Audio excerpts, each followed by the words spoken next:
Hey there, Danny with Right Foot Down. I messed up this ad read so many times because I really want to tell you about Track Monkey Apparel. They make great quality enthusiast shirts along with hats, stickers, watches, patches, you name it. A couple of my personal favorites are their Life is Better at the Track tee and their One Track Mind tee. You should really check them out and see for yourself. Their products are great for you or the gearhead in your life. Visit trackmonkeyapparel.com.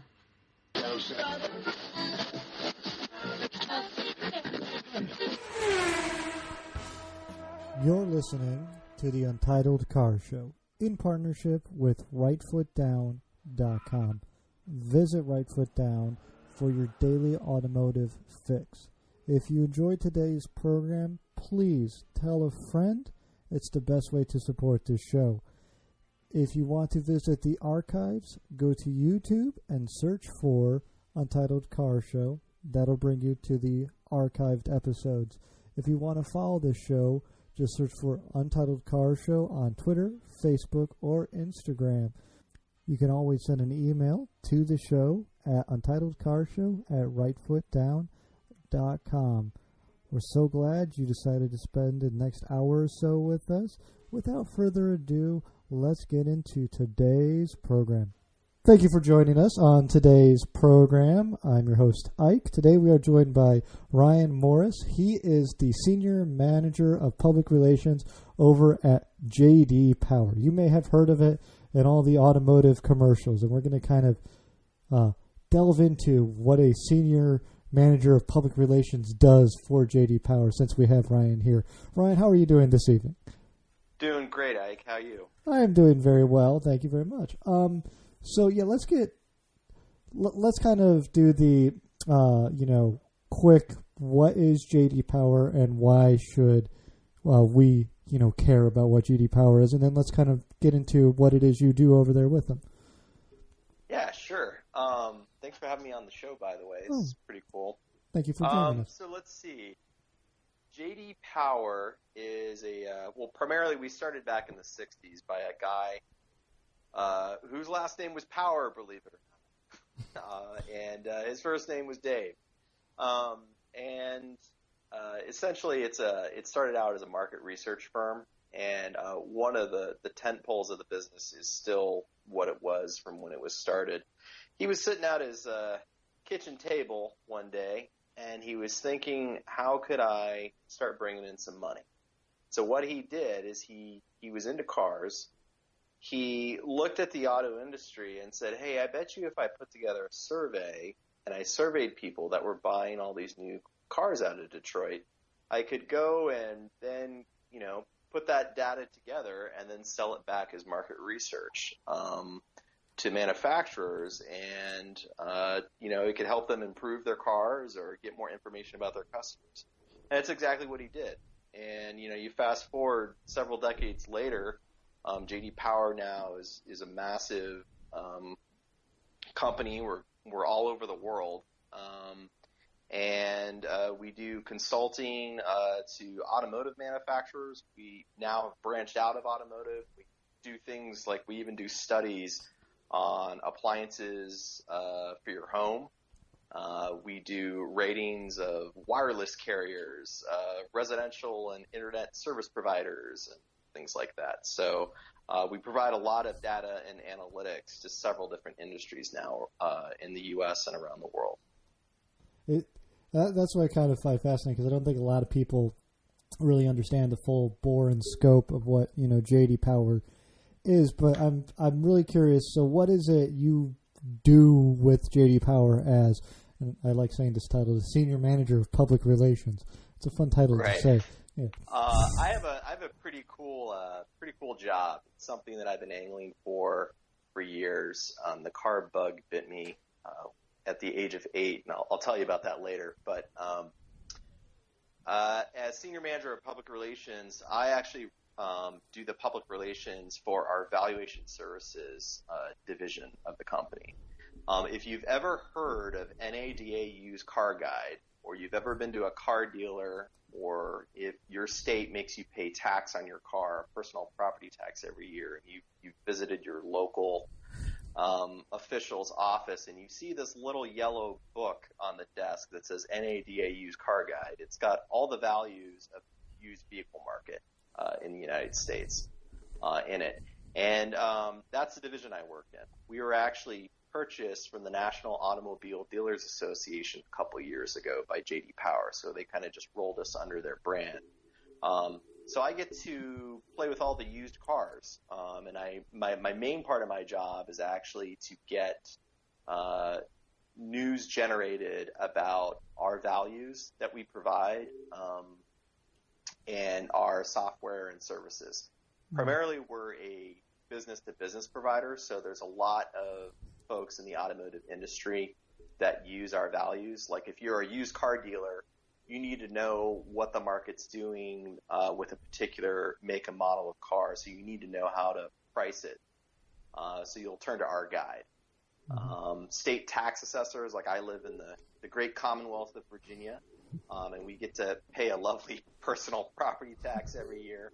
So the state tax assessor's office uses our values to determine what's going to be the percentage that each resident of Virginia pays on their personal property tax. And then there's lenders, insurers. They all use it to know the value of a vehicle. If you get in an accident and the vehicle's got 80,000 miles and it's 3 years old, they know how much to write that check for out to you. So there's a lot of different stakeholders that use our values. So it's pretty cool. I like it a lot. It sounds like fun. So it is fascinating because there's a lot of people, I don't know, for whatever reason, have in their head that another, let's call them a particular colored book is like what every dealer gets their values from. And really, if you know what you're talking about, like it's the NADA, which is, because it's the Dealers Association, that's where that comes from. So I didn't realize that got scooped up by J.D. Power. So that's, fascinating. I think that lends a little bit of extra credibility to being not as biased as maybe they could have been maybe in the past, because dealers, have kind of a vested interest in that, whereas J.D. Power really not quite so much. So I'm curious. So you deal with the public relations side of that. Do you get more comments about cars that should be listed higher or should be listed lower in value? Oh, man. That would be a question for our call center to answer. I'm sure their phone trees get lit up at the beginning of every month when our latest values, get published. Yeah, I mean, I actually also manage all of our, as part of my PR duties, I manage all of the social media for valuation services. And I mean, at least 3 times a week, I'll get a private message sent to the evaluation services Facebook page saying, "Hey, I got a Mustang. It's got 190,000 miles on it, and you're saying it's only worth, $4,000. What gives? It's in mint condition. It should be worth 9,000." But it doesn't work like that. The way that we put our values together is not necessarily on your particular car, but the average of the entire market. So if you've got let's say you've got a Mercedes-Benz 2015 C63, right? Yeah. That's a pretty pricey car. You're around $70K when new. But then you've got that same model year of car, and it's just the C250.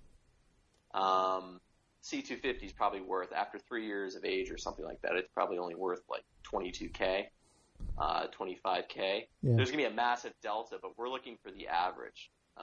And so when you're paying, for instance, like in Virginia, when you're paying your state tax and your tax assessor's office says, "Oh, we're going to make you pay a percentage of that," the person who actually wins in that scenario is the person who owns the C63, because they're basically paying a lower tax. Because there aren't that many C63s out there. So they're basically getting a little bit of a discount.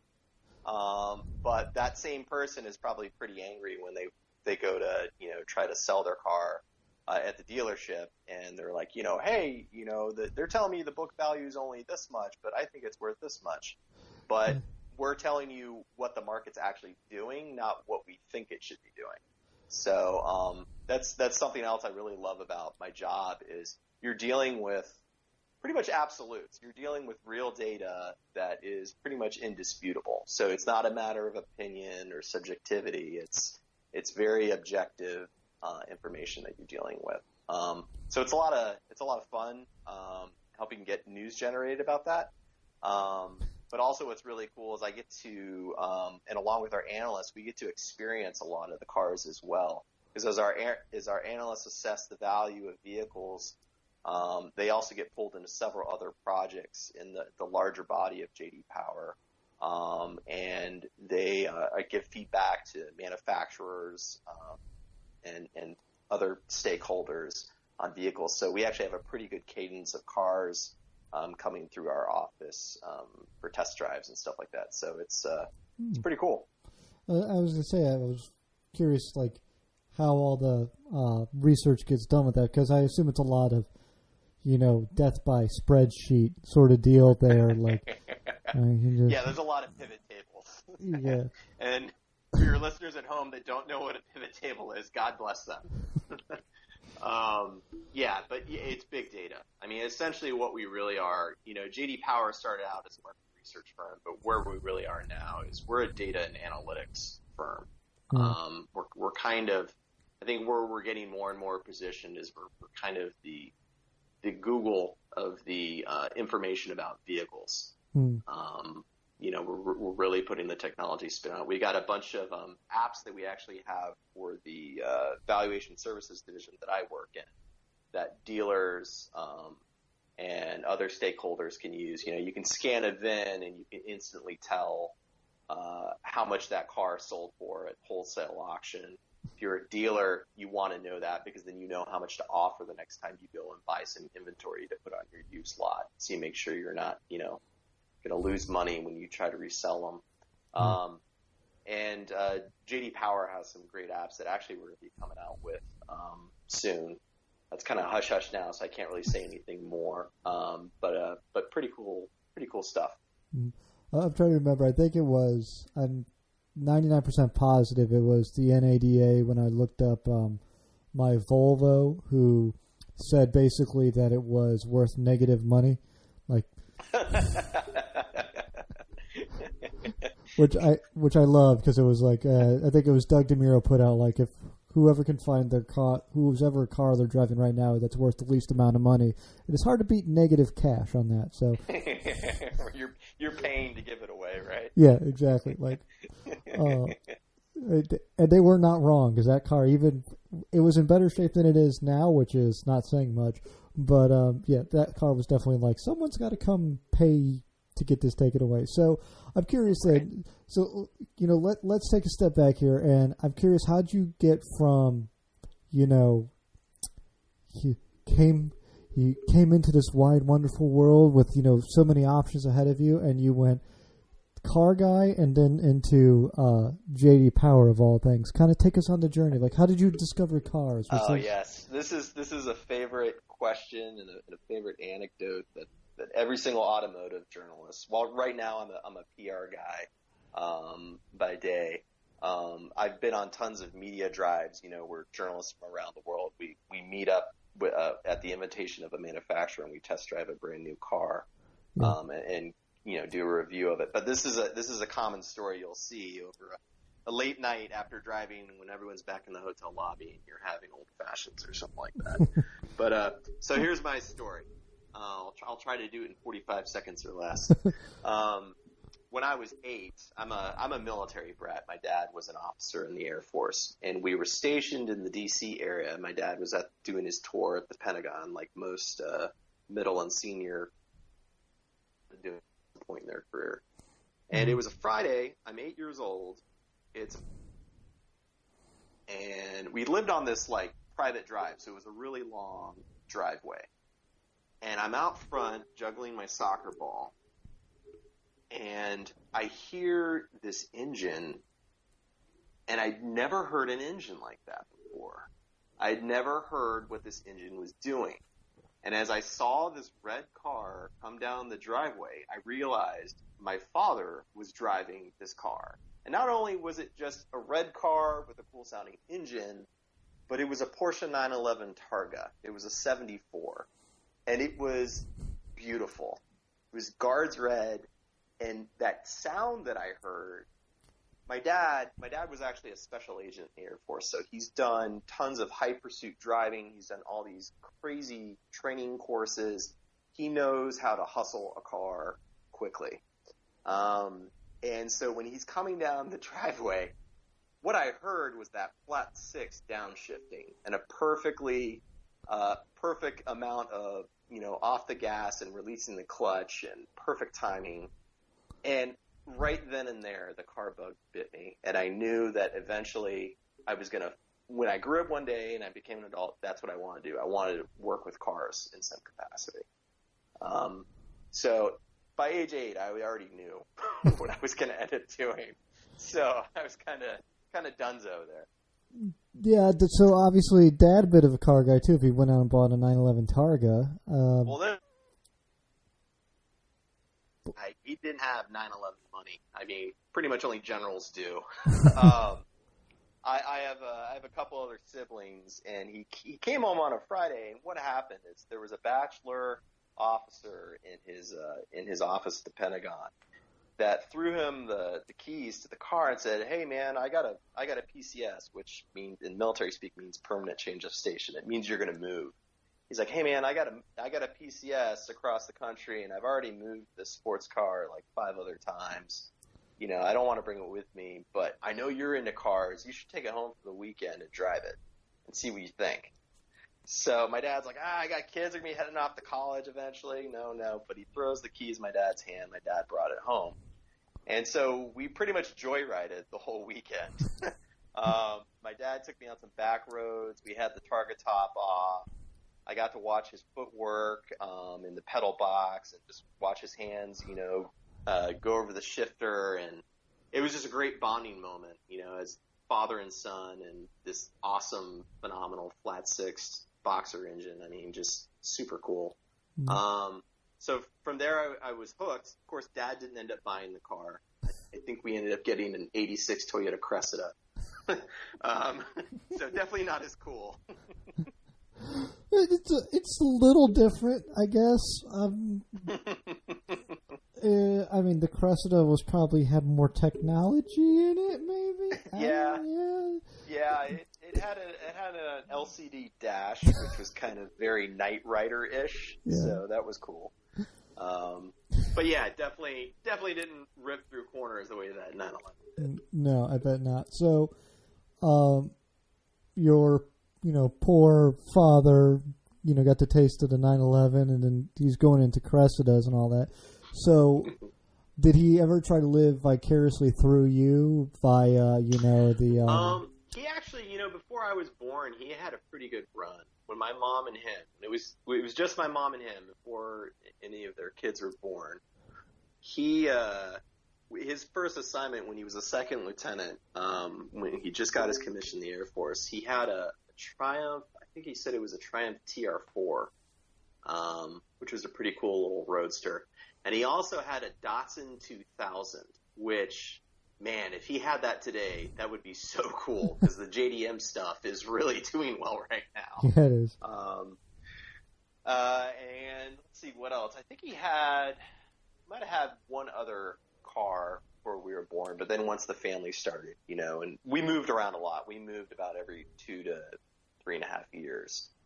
So then it just became a game of, get something practical that could drive long distances when needed the next time we did. Yeah. Makes sense. So yeah. When you got into driving age, then what was the first car you got into?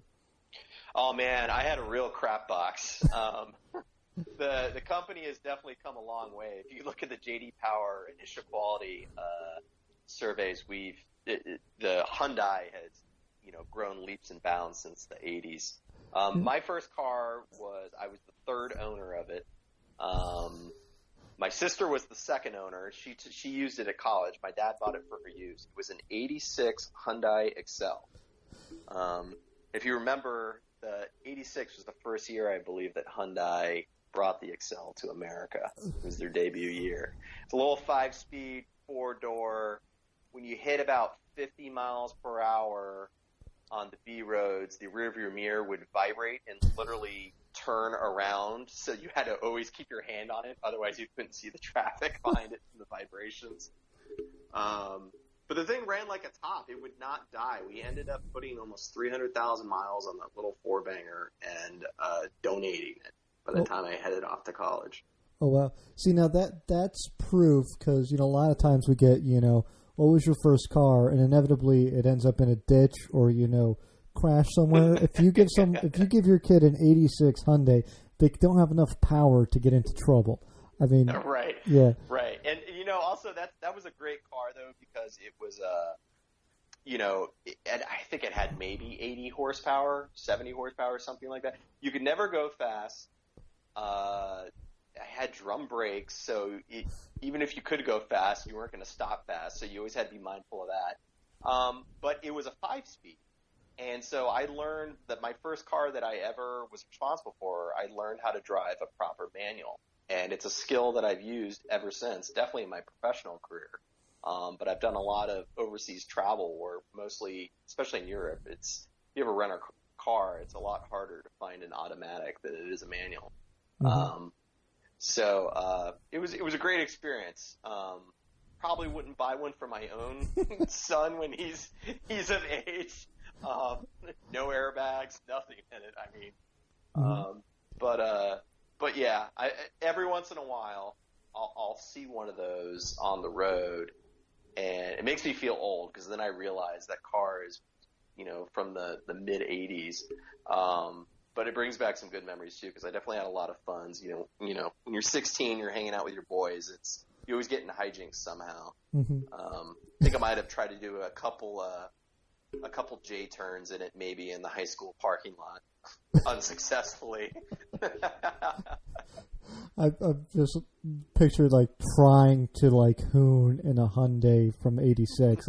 It's a Hyundai Excel, yay! It was on Excel, and it was front wheel drive too, so you weren't exactly drifting. No. There's not much you can do in that. I mean, I like too that it gave it such a, they call it an Excel because that's the one thing you can't do in it. Yeah, it's definitely a far contrast from what Hyundai is putting out now. I mean, I just had a Hyundai Santa Fe 7-passenger crossover last week that I was test driving for the week, and that was just absolutely phenomenal. Mm-hmm. I mean, literally felt like a baby Audi Q7, just with a much nicer price point, but a lot of the same features. So, no, I love Hyundai now. Again, the two brands in the '80s where if no one loved you, they would let you go buy their product was Audi and Hyundai, and now they're two of the better brands. I don't know exactly. Yeah, exactly. Yeah, they got it sorted out. I don't know what bye, honey. I'm going to go look for a car. Where are you going? I'm going to go look at Hyundai, and I'm going to swing by Audi. And if she didn't tackle you and just start punching you in the face, step out of it. You've gone crazy. That's no lie. Yeah, they just matured. They came to their own. So they're having a good stride, both companies right now. Mm-hmm. I mean, I'm waiting for a Hyundai to put out because random aside on that, they've been putting out super competitive cars and all that space, and they do seem to try and punch above their weight. The Japanese cars with the Acura NSX, they're trying to take on the Italian supercar sort of stuff at a lower price point and better quality. It seems like Hyundai's we're just going to take on the Germans and try and beat them on the price point. Someone and this is just me speaking subjectively. This is not, necessarily the viewpoint of J.D. Power or anything like that. But what I've noticed is any media drive I've been on or any car I've reviewed by Kia / Hyundai, they just tend to add 5 to 10% more stuff than you could get on a lot of competitors' cars for the same price, or maybe even slightly less. They have a lot less trim levels than a lot of their competitors. Yeah. So you pretty much, when you buy a Hyundai or a Kia, it's like, almost loaded or like fully loaded. It seems in some of their particular models. So they're just doing well. And like you said, I think saying that they're punching above their weight class, I think it's definitely true. And it seems to be working for them. Oh, yeah. Because their volume has definitely gone up over the years. Yeah, I'm waiting for. I know they're going to do it eventually. I just have this feeling in the back of my head that there's going to be it'll probably be a Genesis now, but like some sort of like hyper / supercar from Hyundai. Yeah, I'm waiting. It was Hyundai that came out with the N. I think it's the N series, which is kind of like their answer to the M.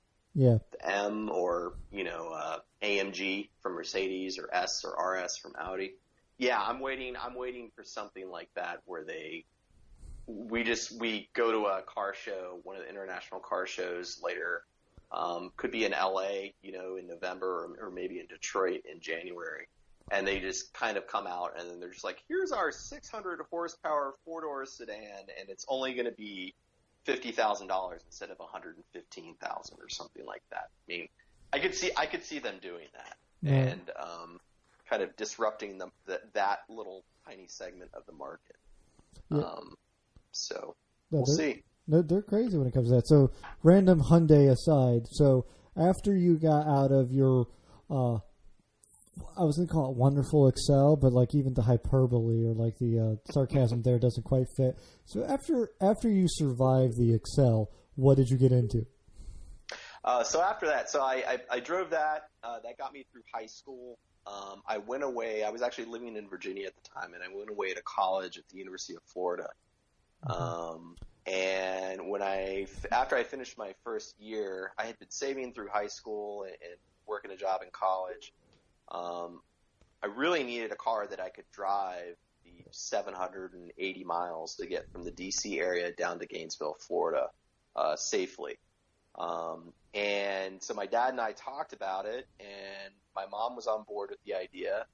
And so he and I went out, and we started looking through the classifieds, and I realized, probably all I needed was something that I could get a futon in the back of, and had like a 10-disc CD changer in it, and the Honda Accord Coupe, a '94 Honda Accord Coupe EX fit the bill. So I bought it off a school teacher. I remember it had 27,000 miles on it. It was like that champagne. I can't remember the official Honda paint code color name for it, but it was like a champagne gold with a beige upholstery. Yeah, man, I put my Sony Explode 10-disc CD player in there and, rode I-95 for 12 hours all the way down, and got there safely and back dozens of times. And I drove that all the way up until the early 2000s, when Mini Cooper made their comeback. BMW, bought the licensing to that brand and built up the new generation Mini Cooper. And I knew what my next car was going to be as soon as I saw that. I'd already been a fan of that brand, and I remember reading about the rallies that John Cooper Works those cars used to participate in. So I graduated from college. I moved back to the DC area. And I'd been working in communications for a nonprofit actually downtown in DC. And then I ended up getting a job during the era, it was post .com bust, and right when .com started making a rise again. AOL actually used to be headquartered in Northern Virginia. So I took a job with them, and working for a tech company, your salary goes up a lot. So then I was able to afford a pretty much fully spec'd out, fully loaded 2006 Mini Cooper S that I put probably $3,000 worth of customized parts on, and had a lot of fun doing it. So that's when, once I was able to start really affording better toys, that's when it just kind of got off the rails. Now, I'm going to take a guess here. So, based on the cars you've owned, I'm going to guess you're a little over 6 feet. No, I'm actually not. I tend to, it's funny. I was actually talking to a coworker about that a couple of weeks ago. That I tend to drive cars that generally taller people would have. No, I'm actually only 5'8".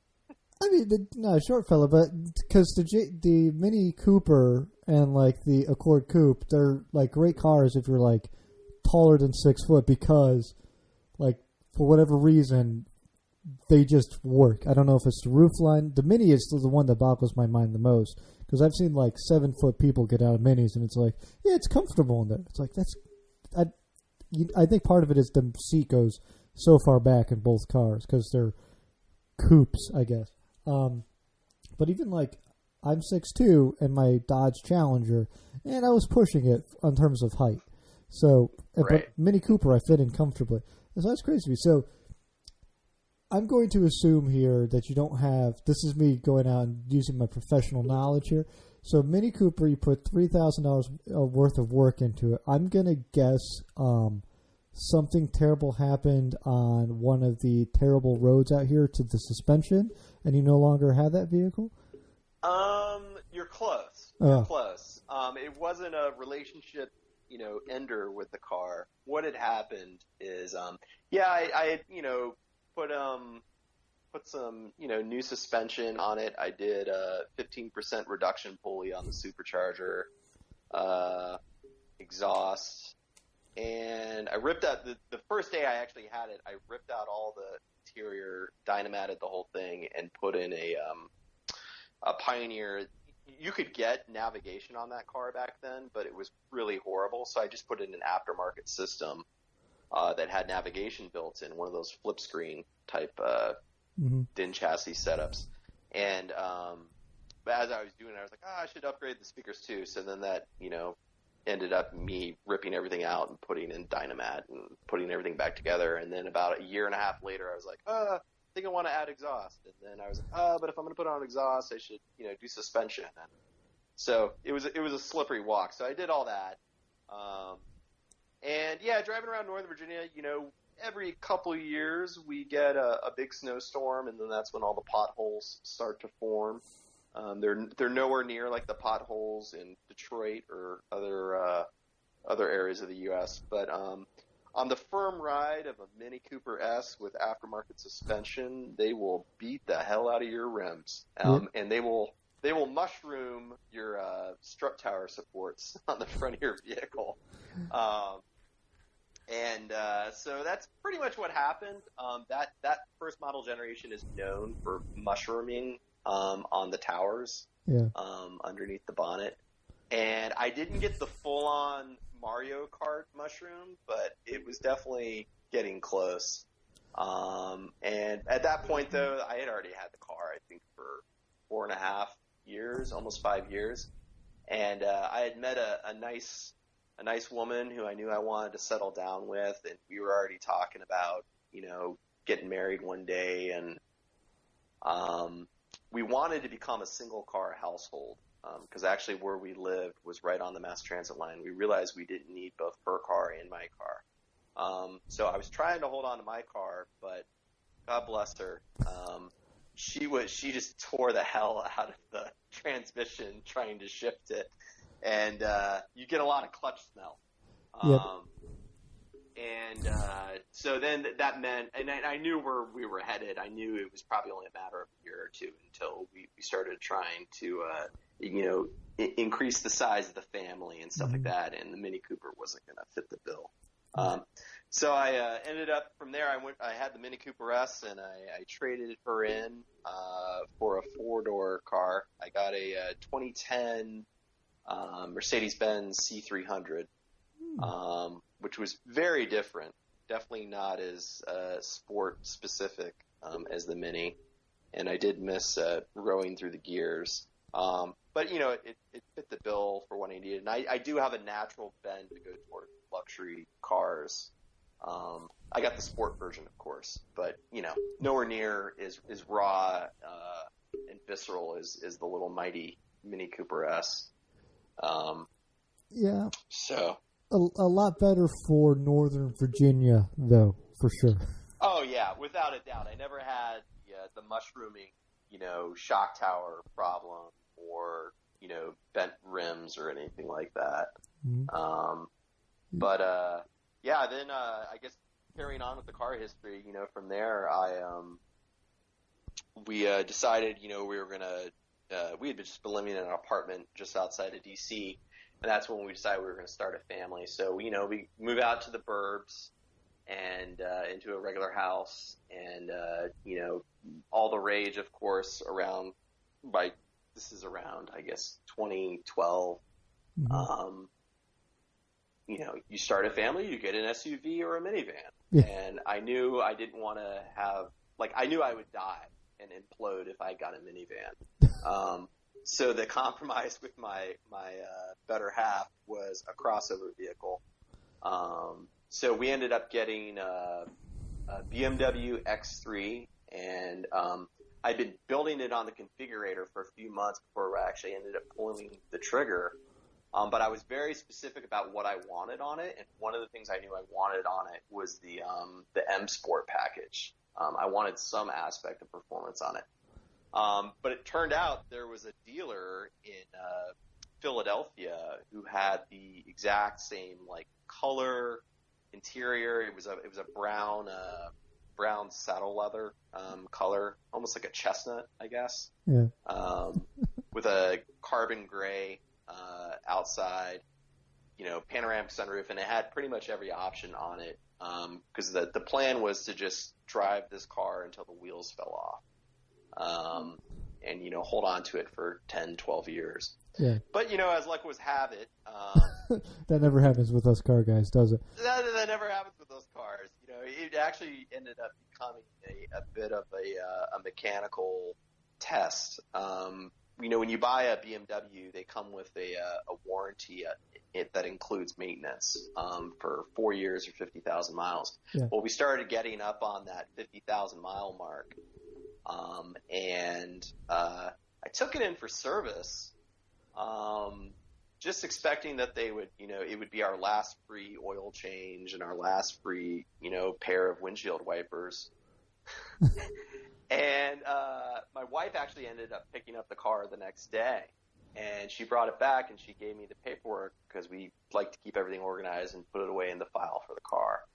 And I realized the work order was 4 pages long, and I was like, what happened with the car? So I started reading through it. It had almost $7,000 worth of warranty work done on it. Oh, God. And I was like, what? So I'm reading through this, and I'm reading all the codes and everything, and I'm like, oh my gosh.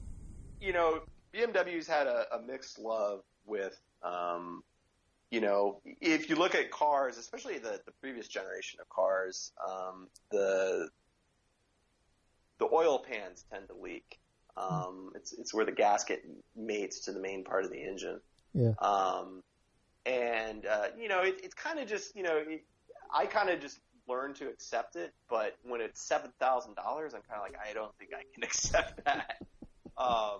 Luckily, it was all covered under the warranty.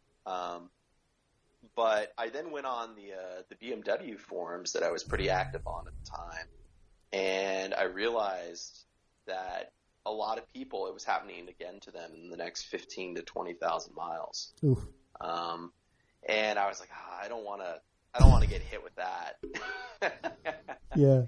So using the NADA used car guide, our values, I punched in the odometer reading and I'm pretty detailed and anal with my cars, as you can imagine, being a car guy. Yeah. So it was in great shape. It was super clean. And I pulled the value for it, and I realized that I could probably just take it to CarMax and give it to them. They'd give me the quote, that NADA had given them. So I already knew what the value was going to be before I even walked in there. And I ended up our work changed. My wife's work changed, and the way that she got to work changed and everything. So actually, we went from driving a lot with that vehicle and putting a lot of miles on it to now where my wife really only needed a car that she was going to put maybe 6 miles on a day because she was just driving to a commuter lot and then taking mass transit to get to work. Oh, wow. So we ended up leasing. We went back to the C-Class. We ended up leasing a new 2016 C300, which is that new model generation that you currently see on the roads, and she loves it. She absolutely loves it. So it's been a good fit for our new change in life with such a limited amount of commuting that she does now. So that's wonderful. So I do love the. First of all, we got to touch on this. So, I am of the opinion I love minivans because they announce to the world this car is built for having kids in it, and screw all the rest of you and your plans with your. Listen, this is the future of our world, and we're going to go on with it. Whereas I feel the SUV is announcing to the world like it's the bald guy who's trying to cover it with the comb over. Whereas the minivan is the guy who just says, you know what, fuck it, just shave this whole thing off, and hey, look, I look even better than I did before. That's the way I look at it. I'll tell you what. To your point, man. Well, I will say this. While I didn't want to have a minivan myself, we did a family vacation down to the Outer Banks in North Carolina. It's a great. If your listeners aren't familiar with it, the Outer Banks are some really pretty awesome beaches on the North Carolina coast. I highly recommend going down there. You just rent a beach house with some friends or some family members and stay down there a week. You have a blast. I had gotten in contact with Honda because as I was seeing, I review cars every week, and I took a shot in the dark.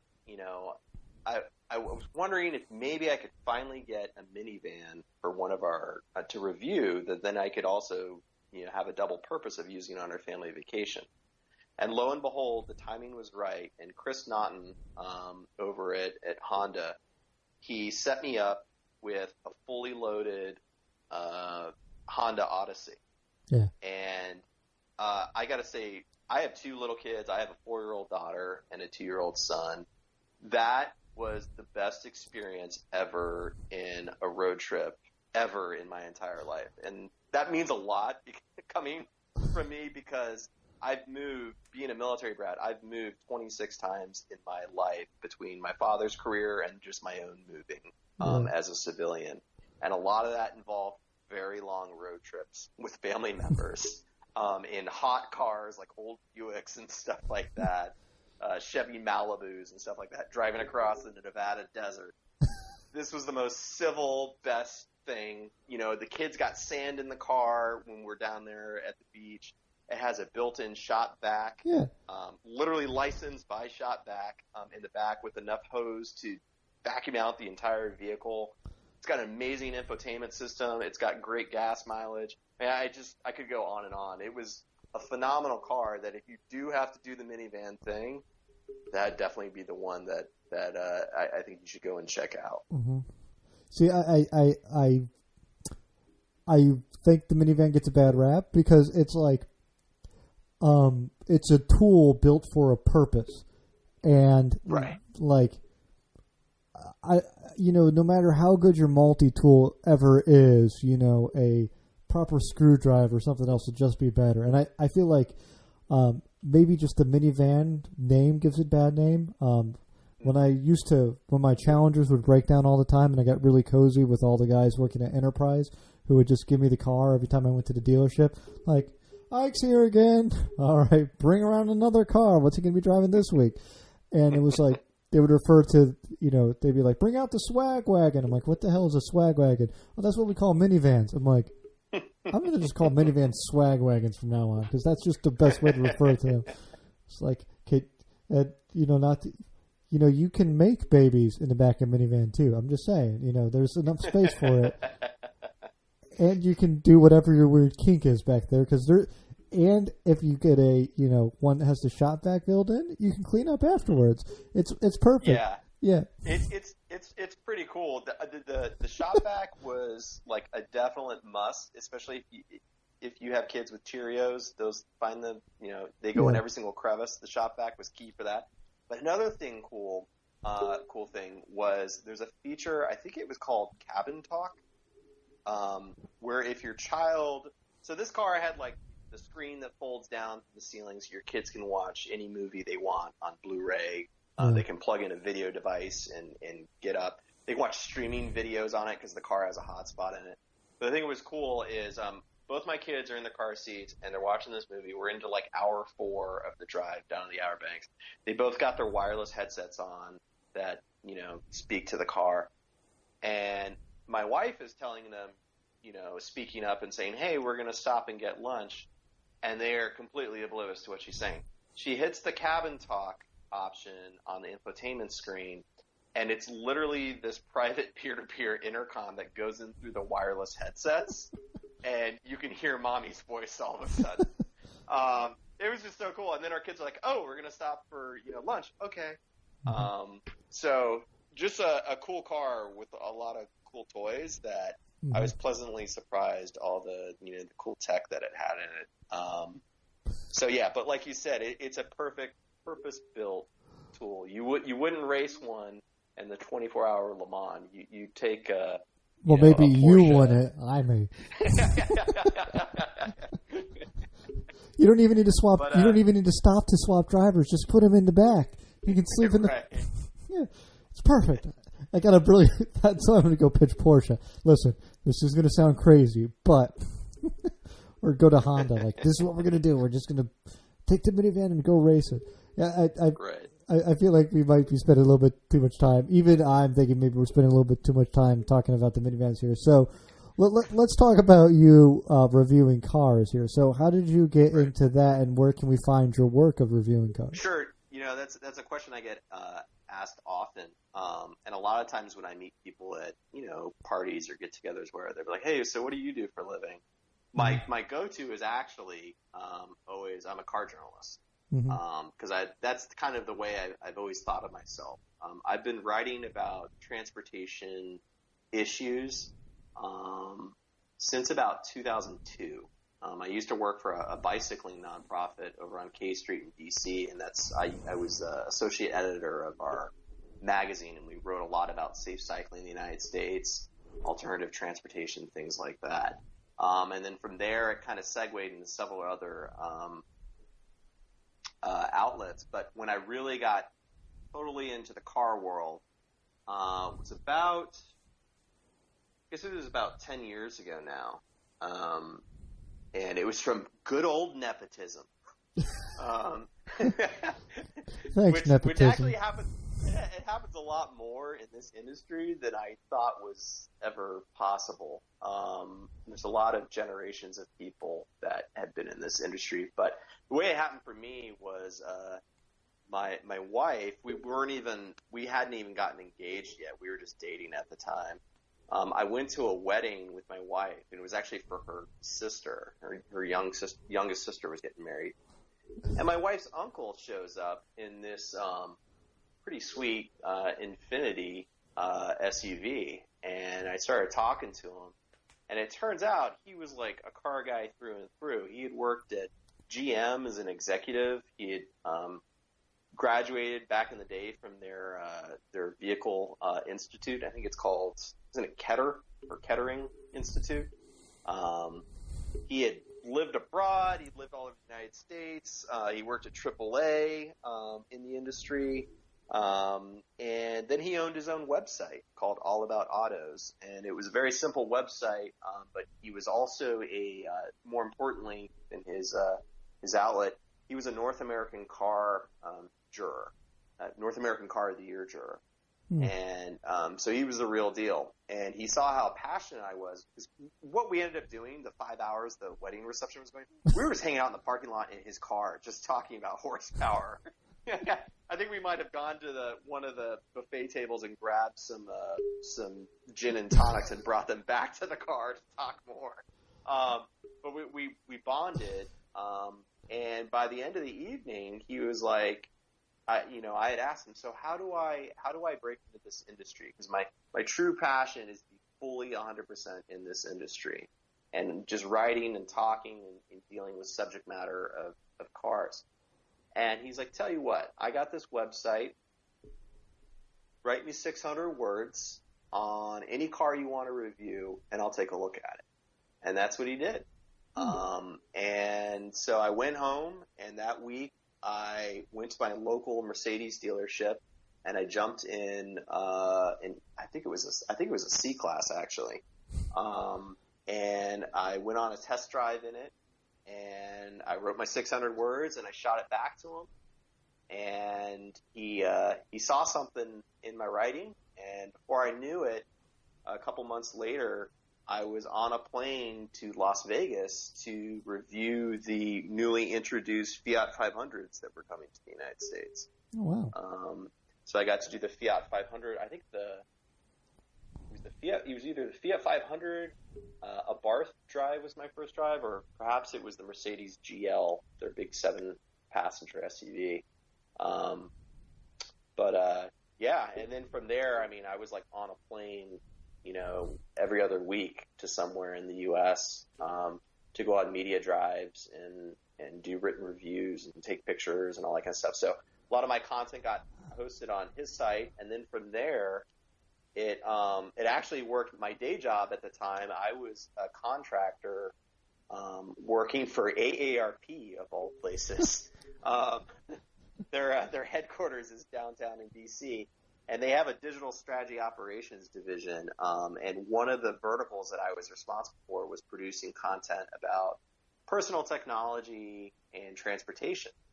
And so cars, of course, was included in that. And pretty soon I was able to start writing stuff about vehicles that got listed on there because I was going on these trips.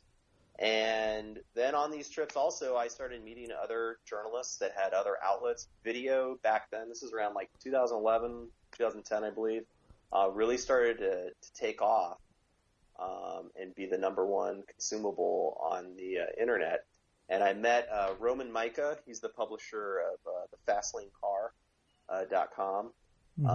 And I think they were one of the first sites to do 4K reviews actually now. But they always did high def video reviews, and I met him on one of the drives, and we hit it off, and then I started writing and doing on video work for him for a couple of years. And now I have something on the side now called AutoMentality.com. You guys, readers should go, or listeners should go check it out. But it's pretty much where my work at J.D. Power ends now. I get to do this in the evening, and we tend to cover, with the valuation services division I work in, we tend to cover more of the mainstream and luxury cars, but stuff that isn't too crazy. You're not going to see prices for Bugattis or, Koenigsegg's or anything like that. But that's kind of where AutoMentality then starts to hone in on. We do a lot more of the ultra high performance, ultra luxury Highline vehicles that we do over there. So it's been a great run so far. I've really enjoyed it, and I've met some just really amazing people. Some people that are my heroes in the automotive journalism world, like Jean Jennings. She used to be the editor of Automobile Magazine. She's a hoot to hang out with. Of course, Patrick George, he's a contemporary, but he's killing it over at Jalopnik. He's a good guy to hang out with. There's a bunch of people that you meet, and you meet some really good relationships, and it's just been a blast. It's on that note. My favorite thing in this industry, and part of the reason I love doing specifically the podcast aspect of it, is everyone in this industry that I've interacted with very few exceptions, is wonderfully pleasant. Everyone seems to understand, it's, I guess maybe we're all in the same little, we're all car nerds, and we all just want to kind of share our enthusiasm with each other. But, there's no, for lack of a better term, dick measuring contest really going on. I've approached crazy people. I've had Bob Lutz on, for fuck's sake. There's no reason I should ever have talked to that man. But it's awesome that sort of stuff happens. And Patrick George is a wonderful guy. Yourself, wonderful guy. It's so. I just love this industry. Outside of just the car aspect of it, just dealing with people is so wonderful. So. Yeah, I definitely got to agree with you.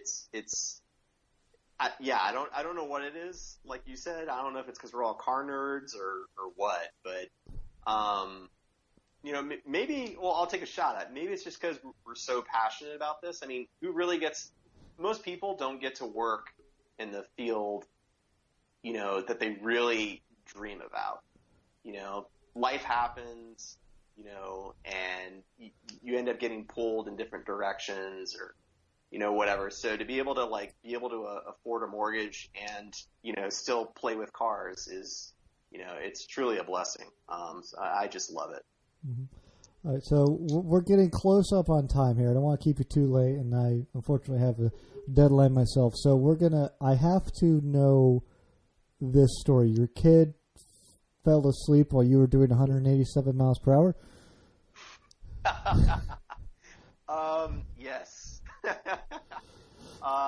So before Child Protective Services breaks down my door, this did not happen in the United States. And I was not in any normal car. And I was not on any normal road. What had happened is a couple years ago, my firstborn, she was about, I think she was around a little over 2 years old. My wife and I, we were in Germany, and as you do when in Germany, you go to all the car museums. Mm-hmm. So Porsche has a pretty cool program that if you ever get the chance, or if any of your listeners get a chance to go to Germany, I highly recommend it if you find yourself in Stuttgart.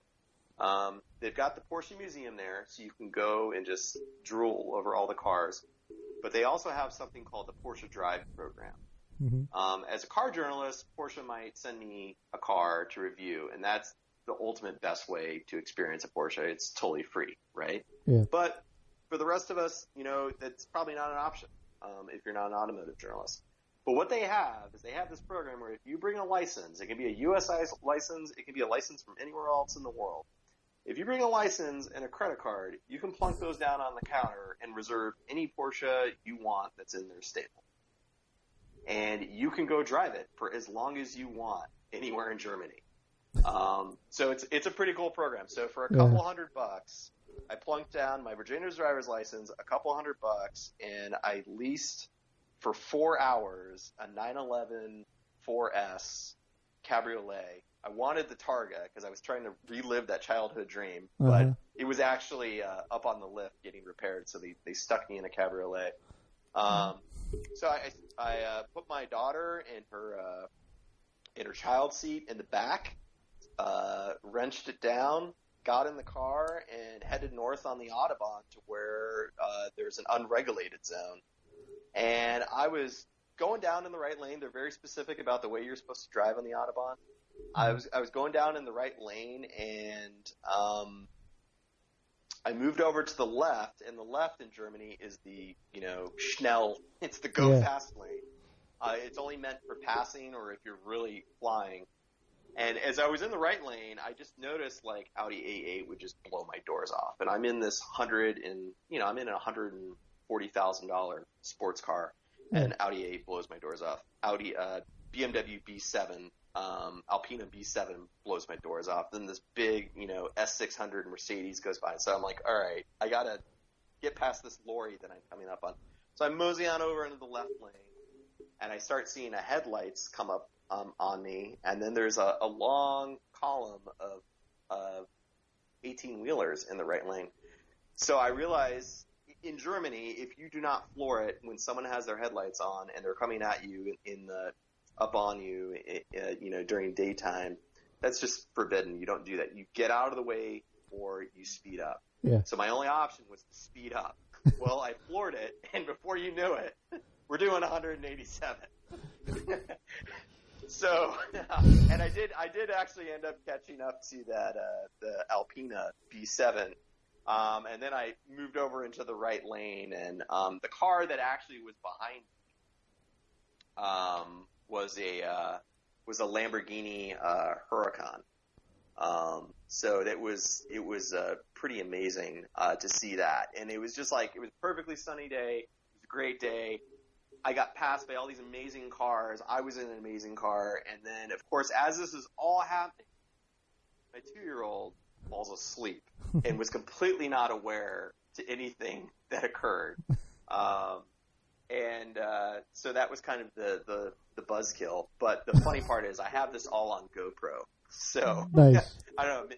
Maybe if I send it to you, you can list it on your site or something like that. But yeah, that's the 187 miles per hour with a 2-year-old in the back who was blissfully asleep to the sound of a flat six. That's awesome. Well, that's absolutely perfect. It's a soothing sound to the youngins. So we're gonna, since we're going a little bit long here on time, I'm gonna go ahead and give you the one question I always need to ask a guest, and I do think it's the most important question that really any automotive journalist can ask, maybe any journalist or person can ask really in the history of time, and that is, what is the hardest food to eat while driving? The hardest food to eat? Mm-hmm. That's a good one. I would probably say, I think it's got to be like lo mein noodles, but there's kind of a caveat here. It's got to be with chopsticks. Mm-hmm. That's tough because that's a greasy food, and you will get it like all over your pants. Like, don't wear white jeans and eat lo mein with chopsticks in the car. And there's a scald hazard in there too. That's a good answer. Yeah, I mean, that's what I'm thinking. And I mean, you're pretty much screwed if it's a manual. I mean, if it's a manual, I don't know how you manage that without taking your other hand completely off the wheel there. I will say, as this often devolves into stupid shit Ike's done in cars, I have eaten sushi with chopsticks while driving a manual transmission. So,